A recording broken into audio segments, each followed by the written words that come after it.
नमस्कार, जय शिवराय मित्रांनो.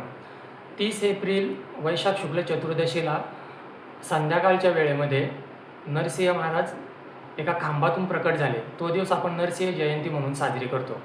तर आपण आजच्या व्लॉगमध्ये जाणून घेणार आहोत की त्या दिवशी कशी पूजा करायची आणि कुठले मंत्र जाप करायचे आणि त्यामुळे नरसिंह महाराजांची आपल्यावरती कृपा कशी होईल ते आपण थोडक्यात जाणून घेऊ.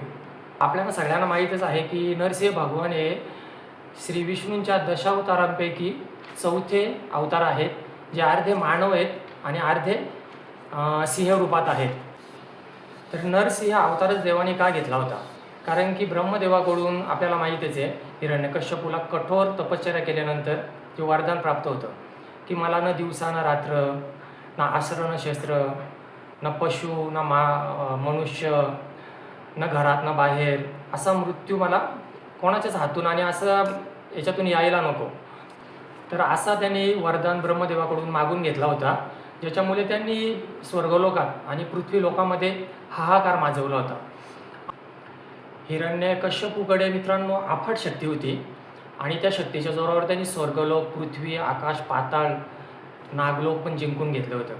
आणि नागलोक जिंकून घेतल्यानंतर नागकन्या होती कयादू. तर त्या कयादूसोबत त्यांनी लग्न केलं आणि राणी कयादू ही विष्णू भक्त होती. तर राणी कयादू आणि हिरण्यकश्यपू यांचा पुत्र भक्त प्रल्हाद हा अर्थातच विष्णू भक्त झाला. आणि विष्णू भक्त झाल्यानंतर माझ्या राज्यामध्ये कोणी विष्णूची पूजा करायची नाही, मीच देव आहे, असं हिरण्यकश्यपूने सगळ्यांना सांगितलं होतं. आणि त्यांचा मुलगाच विष्णू भक्त असल्यामुळे त्याच्यावर भरपूर चीड यायची त्याला आणि तो त्याला शासन करायचं.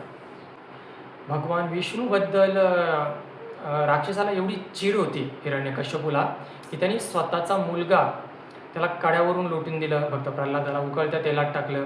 आणि आपली बहीण होळिका, तिला वरदान होतं की ती आगीमध्ये जाळायची नाही आहे.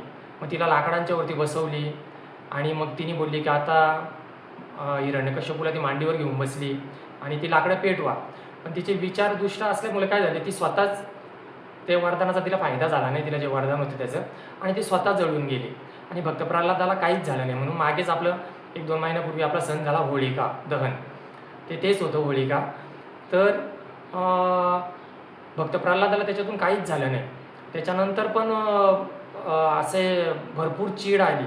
भक्त प्रल्हादाला राजसभेमध्ये हिरण्यकश्यपूने बोलवलं आणि त्याला विचारायला लागला की सांग, कुठे आहे तुझा विष्णू, कुठे आहे तुझा भगवान? तर भक्त प्रल्हादाने सांगितलं की माझा नारायण चराचरामध्ये आहे. तर बाजूलाच मोठे खांब होते, राजमहालामध्ये खांब असतात ते. तर ते खांबामध्ये तर हिरण्यकश्यपू बोलला की ह्या खांबात आहे का? तर भक्त प्रल्हाद बोलले हो, ह्या पण खांबामध्ये. तर भक्तासाठी देव कुठे पण प्रकट होऊ शकतो याचे उत्तम उदाहरण, त्यावेळी खांबावरती लात मारली हिरण्यकश्यपूने आणि गदा प्रहार केला. गदा प्रहार केल्यानंतर ती वेळ संध्याकाळची होती. ब्रह्मांडाचा अत्यंत क्रोधित आणि कृपाळू असं भगवान नृसिंह अवतार खांबातून प्रकट झाले. तर क्रोधित आणि कृपाळू असे का? कारण ते एवढे क्रोधित होते, ते गर्जना करू लागले. गर्जना करू लागल्यानंतर त्यांनी काय केलं की हिरण्यकश्यपू होता त्याला पकडलं आणि उमताऱ्याजवळ नेलं आणि आपल्या मांडीवर घेतलं. आणि मांडीवरती घेतल्यानंतर आपल्या दोन्ही हातांनी नखाने त्याचं पोट फाडलं. आणि पोट फाडल्यानंतर त्याचं काय झालं, त्याचा अंत झाला.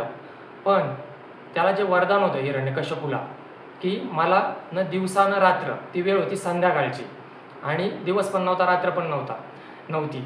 आणि असं की तो घरात पण नव्हता, बाहेर पण नव्हता, उमताऱ्यामध्ये घेतलं होतं. आणि जमिनीवर पण नव्हता, आकाशामध्ये पण नव्हता, तो त्याला मांडीवर घेतलं होतं. असा अत्यंत क्रोधित रूप होता. आणि त्याला हिरण्यकश्यपूचा वध केल्यानंतर ते भगवान विष्णू खूप क्रोधित झाले होते. तर त्यांना शांत कोण करणार? तर भक्त प्रल्हादच त्यांच्याजवळ गेल्यानंतर त्यांनी त्यांना विनंती केली आणि ते शांत झाले. ते कृपाळू आहेत खूप, म्हणून क्रोधित आणि कृपाळू असं रूप ते त्या दिवशी प्रकट झालं होतं. तर ब्रह्मदेवाचं वरदान पण खरं ठरलं आणि भक्ताचं रक्षणही देवाने केलं.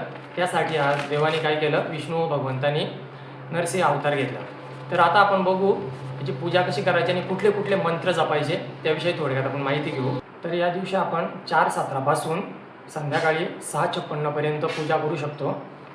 आणि निर्जला किंवा फळाहारी असा उपवास पण आपण करू शकतो. तर भगवान नरसिंहाची मूर्ती किंवा फोटो असेल तर त्याची आपण पूजा करू शकतो. फुले, फळे, अक्षता, चंदन, नैवेद्य, पंचामृत अर्पण करून त्यांना आपण पूजा करू शकतो. आणि काही मंत्र आहेत ते आपण मंत्र त्यांचे जप करू शकतो. नरसिंह महामंत्र आहे जे संरक्षणासाठी आहे. ओम उग्रवीर महाविष्णू ज्वलंत सर्वतोमुखम नृसिंह भीषणम भद्र मृत्यू मृत्यू नम्यामहम.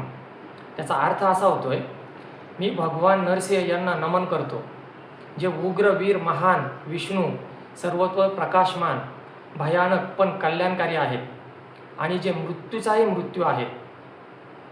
त्याचा फायदा असा आहे या मंत्राचा, शत्रूचा नाश, संरक्षण आणि भीती दूर करण्यासाठी या मंत्राचा आपण जप करू शकतो. नरसिंह गायत्री मंत्र आहे. ओम वज्रनखाय विद्महे तीक्ष्णद्रष्टाय धीमहि तन्नो नारसिंह प्रचोदयात. पुढचा अजून एक मंत्र आहे बीज मंत्र. हा कष्ट निवारण्यासाठी आहे. श्री नृसिंहाय नमः. त्याच्यानंतर एक आहे नरसिंह कवच. तर याचं पठण केल्यामुळे काय होतंय, नकारात्मकतेपासून संरक्षण मिळतं आणि असाध्य रोग, तंत्रमंत्र त्याच्यापासून आपल्याला मुक्ती मिळते. तर मित्रांनो, नरसिंह जयंतीविषयी थोडक्यात माहिती सांगण्याचा मी प्रयत्न केला. आवडले असल्यास व्हिडिओला लाईक करा, चॅनलला सबस्क्राईब करा. भेटू लवकरच नवीन व्लॉगमध्ये. तोपर्यंत नमस्कार, बाय बाय.